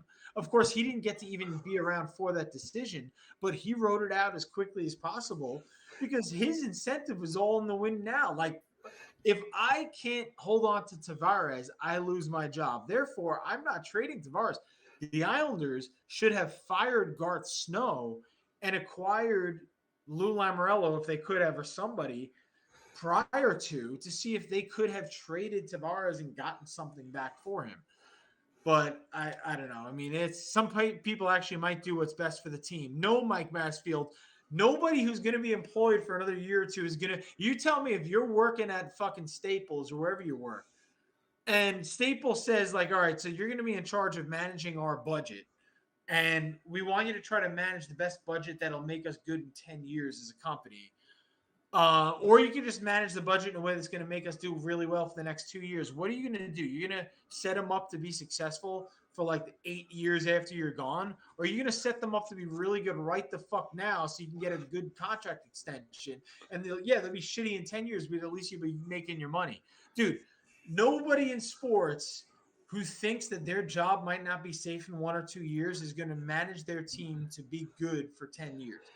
This is why you get GMs like Mark Bergevin for the Habs, who, God bless them, they're probably going to win the fucking Stanley Cup this year. And they don't even have their coach. He's out, and this other coach is fucking winning games now because his daughter was sick or whatever, and he's got his pin and fucking they're winning games for her now. Like, the Habs have every lucky bullshit thing going for them right now. But Bergevin went out and said, fuck you, I'm getting Eric Stahl. Fuck you, I'm getting Shea Weber. Fuck you, I'm signing Corey Perry. Like, he went out with every win now move because he understands that his ownership is not going to give him 5 years to see if these assets work out really well. It's just not going to happen. So, like, unless you're Chris Drury with the Rangers, where you're getting brought in and, Uncle Glenn Sather's giving me 5 years to do this, or like, that's what Jeff Gorton had years ago, and now he's probably kicking himself that he didn't trade some of those assets. Like, oh, thank you for doing the rebuild, Jeff Gorton, for the Rangers. We're going to fire you now, and Chris Drury is going to get to manage all these great assets. He'll win a couple of Stanley Cups, and, we won't send you a ring or nothing, but thanks for winning 2 draft lotteries and, acquiring all these first-round picks. So, yeah, there's nobody's going to do what's best for their team. They're doing what's best for the team in the window they realistically expect to be around to manage that team. But if they think they only have 1 or 2, if they think there's really a year for that team, this is why you get teams who make stupid signings and stupid trades, and the fans are all like, why did you sign this guy to $10 million a year? Why did you trade these young assets for this fucking over-the-hill veteran? Dude, because you as a fan you are stuck with this team for the next 40 years of your fucking miserable life. This motherfucker is stuck with your team for as long as the owner wants him around. So, yeah, he's going to trade your player who's only going to be good in 5 years for whoever's going to make him the playoffs now so you can get a contract extension. Welcome to sports, where the fans care infinitely more than the goddamn management does. Absolutely. Yes, the story is still alive and prospering. This reminds me totally a non sequitur, and the best way I could ever wrap up sports talk with I can't even remember the poor bastard's name, but in the American Revolution, we lost Fort Ticonderoga, and the British were coming down from Canada to invade America. And this poor bastard, who was the general at the time, did this scorched earth campaign. He was knocking down trees to plug up the roads. He was getting all the local militia to join up. And he was like retreating and retreating and retreating and slowly building up this army and making the British extend their supply lines, making them bogging down their advance. And as it was paying off, as it was working out, he then gets the message, you're fired, General Gates is taking this thing over now. And then a couple months later, the Saratoga campaign ends with the Burgoyne surrender, and the American Revolution is turned around, and the French join the fight, and now America's going to win, and it's pretty much a fait accompli. And we all remember General Gates in the history books as the guy who won that fight, when it was really his predecessor who laid all the groundwork for that victory, and he got told to take a long walk off a short pier. So that's the way life works. I mean, you do all the work, and then someone else just walks in and Chris Drury's your ass and gets all the credit. Jeff Gorton and I was going to say, and John Davidson, but it was mainly Gorton because he was around longer, literally put together a consensus top-ranked farm system for a team that made the playoffs last year, and this year was better than the team regular season-wise that is going to probably wind up winning the Cup and with the Canadians, but winds up not making the playoffs because of the shitty fucking system that's set up, and stuck in a division with like great teams other than Buffalo. Everyone just beats up on Buffalo all year. So, well, Jimmy Johnson got a couple rings. Schweitzer got to come in and just ride that wagon for one ring, so it wasn't quite that bad. Yeah, at least Jimmy got a fucking sweetest commercials and a nice deal with the Dolphins, and like Jimmy did quite well and still on TV. So no, he we shed no tears for Jimmy Johnson. Yeah. But Chris Drury all of a sudden inherits this team that was built up and like every great asset you could want. Jeff Gorton built it up, and then they fire him. Hold on. Now this is the best part. They fire him, and they claim it's got nothing to do with the letter that that them disagreeing with the team writing a letter about how George Parros, the head of NHL safety, should be fired. It's got nothing to do with that. It's all because the owner wants to win this year and was very pissed that we didn't make the playoffs, and we were the best non-playoff team. We were just out of all the lottery teams, we were the very bottom, right? So the Rangers hired Gerard Gallant as coach the other day, and Chris Drury's in the press conference, and they're asking him what the expectation is. Is the expectation the playoffs? Do you have a mandate to make the playoffs? Chris Drury says, no, I don't think we do have a mandate to make the playoffs. It's just, improvements. Okay, so wait. So we don't have a mandate to make the playoffs. The last guys were fired for underperforming, and the team was the best non-playoff team. So the only way you could have performed better is by making the playoffs. But next year's team doesn't have a mandate to make the playoffs. So why did we fire the other two guys? Like, you sure it wasn't because they told the owner that he's a fucking nutcase for writing a letter demanding the head of NHL safety to be fired? You sure it's not that? Oh, God. Hey, this is what everything Nolan touches turns to shit. I mean, this is the hell of being a New York sports fan and having the Dolan family in your life. So I feel bad for you on that front. Yeah, Cablevision had to stop him from touring the country with his fucking dad band, JD and the Straight Shot. He has a band. Yep. I know well of them. It got so bad that the board of directors at Cablevision had to sit him down and say, like, you need to stop touring with your band. While owning two sports franchise teams. See, the problem is someone reminded him he owned a hockey team. Yeah. You're really good. He didn't know about us. Yeah. Well, we've started with this shit. Yes. Well, we've almost gone 2 hours, so I gotta get to sleep. So I will. We'll see when we can do this again. Maybe next week. Maybe Friday after the Islanders win Game 7 and drive you into an alcoholic stupor. Just wait. That would be the most magical stream ever. I get to be happy that we have Habs, and you get to be happy the Islanders are there. The greatest Cup Finals there ever was. Except I'm running. See, the Islanders fucked me, or Tampa fucked me, because I'm running a Zoom event that night at 7:30, and I figured this Tampa would be done with the series already. But now I got to worry about half the people not fucking showing up because I live on Long Island, and then the Islanders are in a Game 7 that night. So oh my thank God, you very much, assholes. You just fucked my event for Friday. 7:30 well, start time. enjoy your poorly attended event, sir. And I will keep in touch with you in the future. All right, my friend. Yep. Take care, everyone. Yep.